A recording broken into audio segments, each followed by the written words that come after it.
your first pen show. Not Ben show, pen show.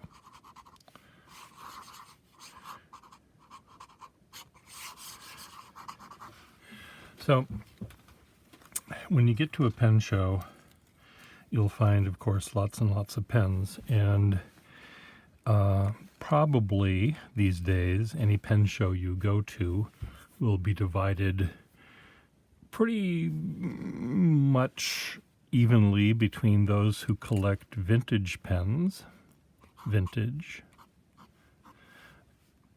and those that produce modern pens, modern. I'm one of these guys. I like vintage pens because they have really, really fun nibs. But there are people that love modern pens, and many of them are very good. But for those of you that want a pen that has a really great nib, a point, that is good for both drawing and calligraphy, and also just general writing, vintage pens will give you much more variety than a modern pen. In fact, modern pen companies, many of the nibs that are in brand A, B, and C, all of the nibs are the same. They're made by one manufacturer. And they're generally, modern pen nibs are generally not gold, not very flexible, not very fine. Though some of them are flexible, but they probably are not tipped with iridium and will wear out, and you'll have to replace them. This nib is 100 years old, and the pen is 100 years old, and it works just fine. And it will work another 100 years from now. So, but not every vintage pen, so let's just put the modern pens aside for the moment. We're not going to talk about them. I'm going to talk about vintage. Not every vintage fountain pen has a nib that is flexible. Some of them are very, very fine. These are just some random ones that I took out of my collection. And let's see what they have. So what I do when I go to a pen show, I look for people that are selling vintage pens, and usually you can tell them because their tables are full of all sorts of different kinds of pens, whereas a modern pen company will only have brand X at it, and usually they're slicker presentation, and they've got beautiful signage and all that other kind of stuff, whereas the vintage pen dealer tends to have lots of different stuff going on, because they just collect lots of different things. So this pen is a Schaefer from the 1930s and has a relatively stiff nib, which is what this company was particularly known for. But even these have a little bit of flexibility that I really like, and sometimes I'm in the mood to do drawings using a pen like this, because also this particular brand and the way they made their nibs, I feel very confident that I'm not going to accidentally press down too hard, or I can maybe use watercolor paper with this without fear of harming the nib by going over a bumpy patch. And I don't want to scare you thinking that vintage pens are going to break on you, because they won't if you know how to use them right. But a pen that is very, very fine, you really have to be very conscious to only apply pressure as you're pulling it down toward you. But let's just say you want a pen to draw with. And what I would recommend you do maybe is to bring with you the paper that you like to draw on.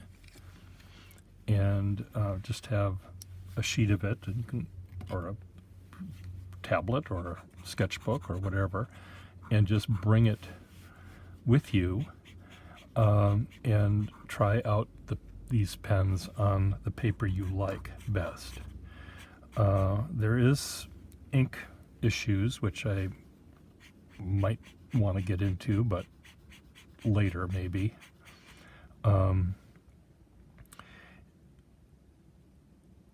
You 9 times out of 10 at a pen show, the dealer will have a bottle of ink for you to dip the pen. They don't necessarily want you to fill the pen. In fact, they probably will ask you not to, but you can dip it to try out the pen. So oh, can I try this out? Oh, sure. Here's some ink, and then you dip it, and then you write your name, John Doe, or now is the time for all good men, or whatever the quick brown fox, or you can do a quick sketch using the pen in your sketchbook of the pen dealer, let's say. You can have a sense of how the pen is writing and what the flexibility is. You can also ask, let's say you show up at the show and you say, this Pierre Gustafson showed me this 100-year-old pen that has a flexible nib. Do you have any pens like that? And they may not know what pen you're talking about, but they should know whether they have a flexible nib in their collection of pens or not. Sometimes pen collectors that are selling vintage pens are selling to their brethren who want to collect this pen in all the different colors it came in and all the different sizes. They're like stamp or coin collectors. They want to, the last thing they would ever think of doing is actually writing with the pen. So you do have to allow them to not know what kind of nibs they have in their collection. Oh, wow, this is a big fat nib on this one.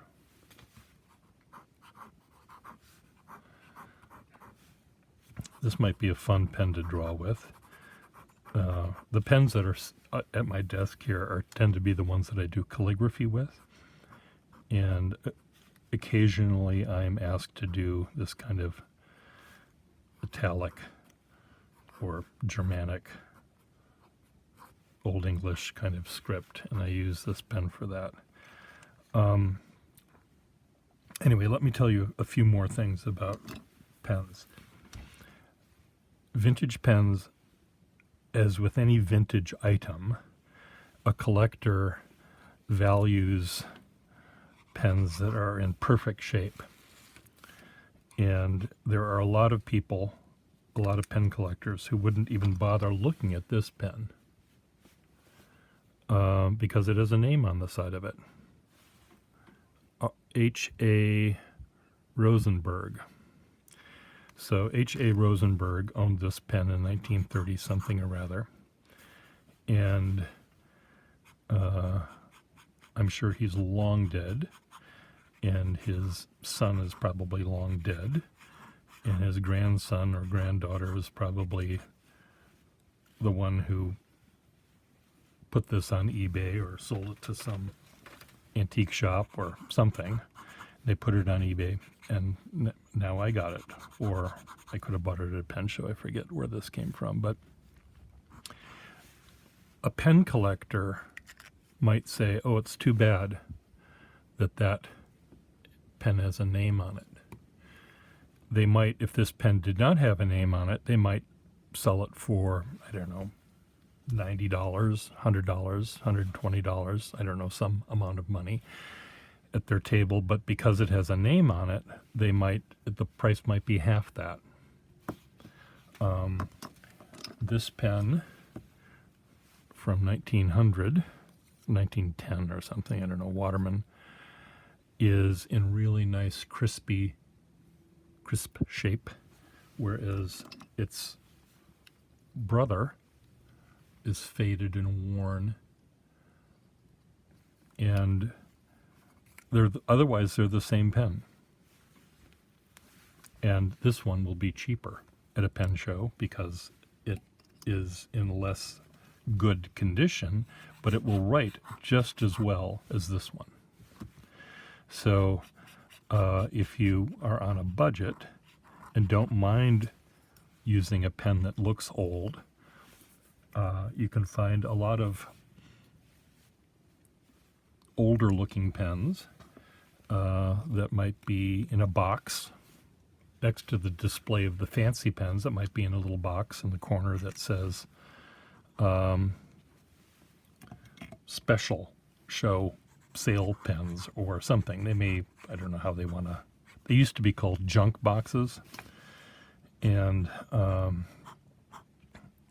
they're not called that way anymore, that's for sure, because these days people buy these, quote, junk pens, the pens that no collector wants, because they want to use them. So pen dealers will maybe say something like, I don't know, how do some sad pens. I don't know. That's what one guy had the pens that were ignored by collectors, so he just called them sad pens for the people like me who buy the pens to make me happy. They make me happy. They might be sad themselves, but anyway, another pen to look for maybe are black pens. Black pens are the most common color of any pen that was ever made in the vintage era, and consequently they're more common and they're less valued. So this pen might be half the price of one of these if it was in a different color.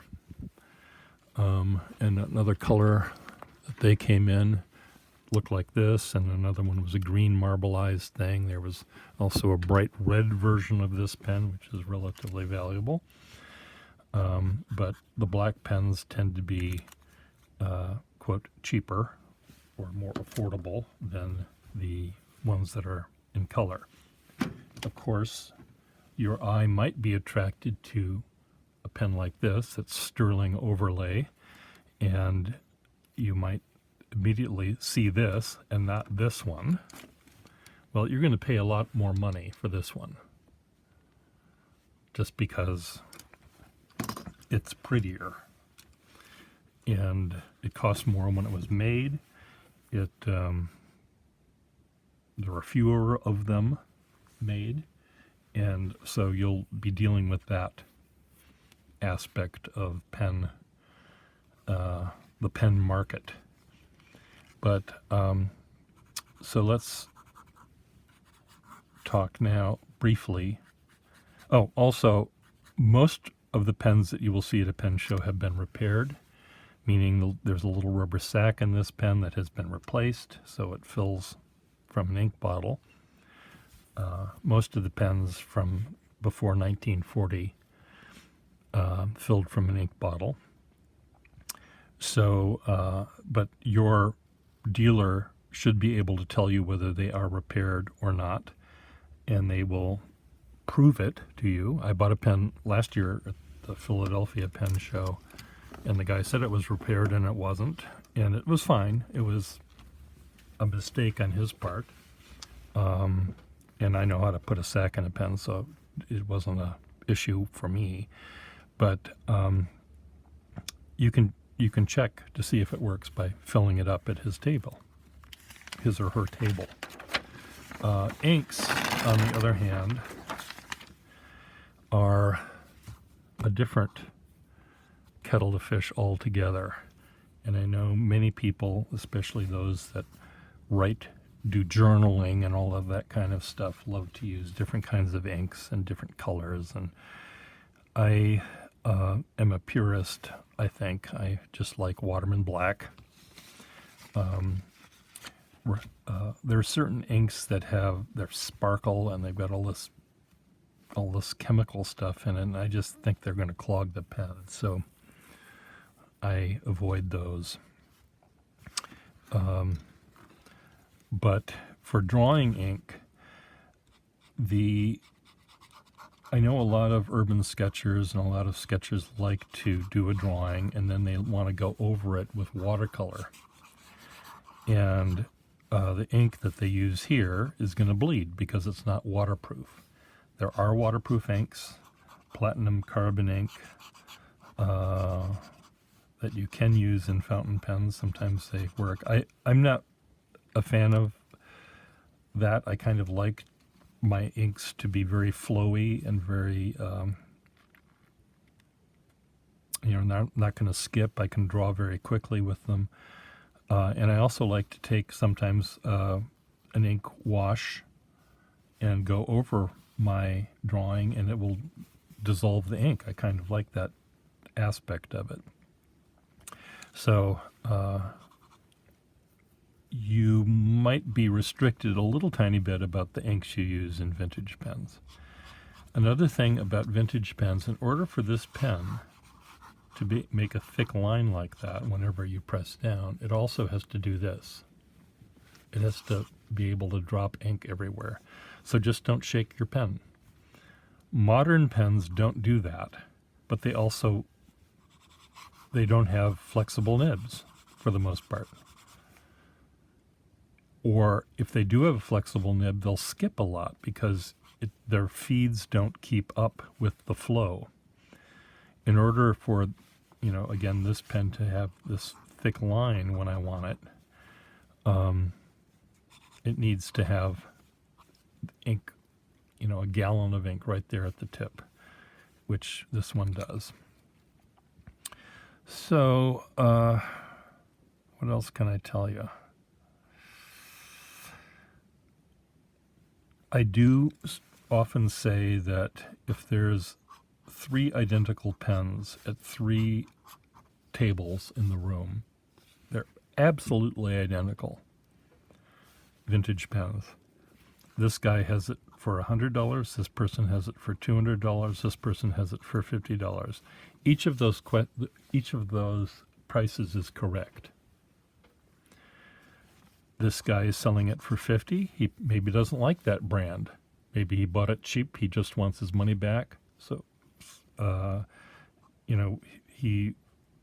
reason he's selling it for less is a secret that he knows. Maybe he needs a liver transplant and he needs to, save his money for that. The person that's asking $200 for that same identical pen might have paid a lot of money for it to begin with. He might have paid someone $50 to restore it. So that's all into his, pricing system. And the person that's selling it for $100 is also there's a reason why that's the right price, and this is the right price. Each of these dealers, when they go to a pen show,